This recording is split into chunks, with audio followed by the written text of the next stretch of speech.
Alrighty, folks, let's continue with Yarnslingers.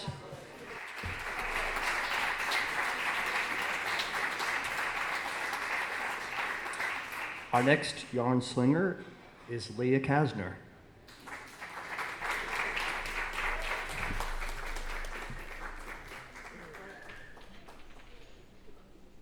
It wasn't quite a bloody horse's head in my bed, but the cruelly smashed blue pencil laid at my computer station still spoke pretty loud. The trainee typesetters were on my case. The assets and liabilities tables weren't going to be pretty like a picture tonight. My guts were quivering like Homer Simpson's blubber, but I couldn't let them see me cry. And I wasn't here to make nice with the typesetters. I picked up my work, chose my words carefully, and spoke with any honey years of hard living had left in my voice.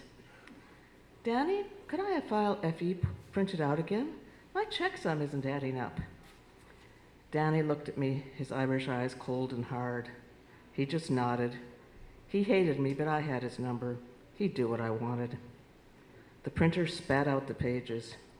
I picked up the paper, compared it to the client copy, brought my red pen to the fore, and then my heart sank. I wasn't sure. Wouldn't bet my mother's life on the meaning of this client's instructions. You can't make mistakes in the job of checking other people's mistakes.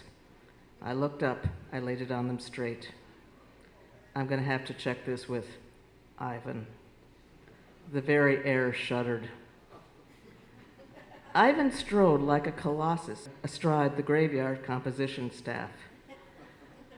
A very small, socially maladapted colossus.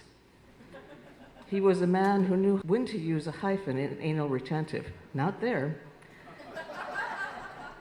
And yet his eyes spoke of pain. My feet were reluctant to get started when silence hit me like a very silent brick. Ivan was standing in the doorway, his hands covered in blood. I gasped.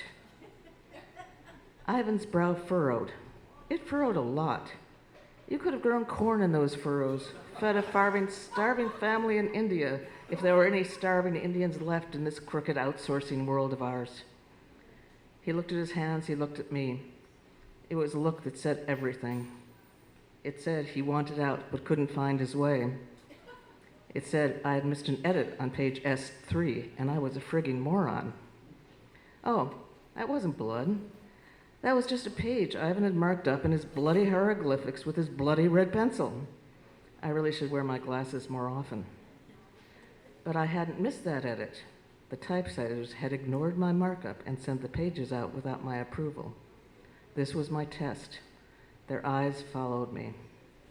Lorenzo's little piggy eyes would have shown pity, but he had no heart.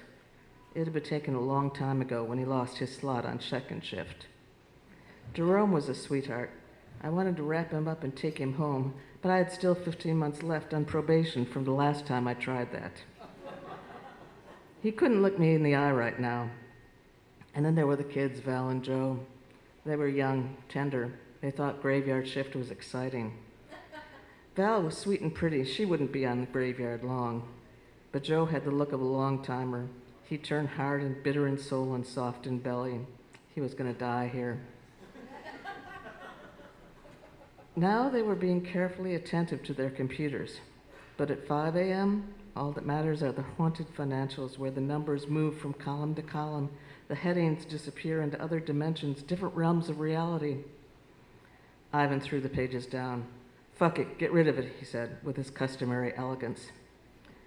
He didn't have to tell me twice. I quickly did the edit and sent the document off to the customer service representative. The typesetters seemed to breathe more freely, their keyboards suddenly singing like jihadists in a secret CIA detention center. I had passed. No one would ever know. I nearly released a typo to the clients, those smug bastards in their pink Supima cotton Brooks Brothers sweaters. They didn't know what we did for them. The night was almost over. Soon we would go home, crawl back into the dark places we came from. I'd have a drink or 12, get some sleep. I'd wake up in the dark, and then I'd be back. There was another Securities and Exchange Commission filing deadline down the road. Thank you.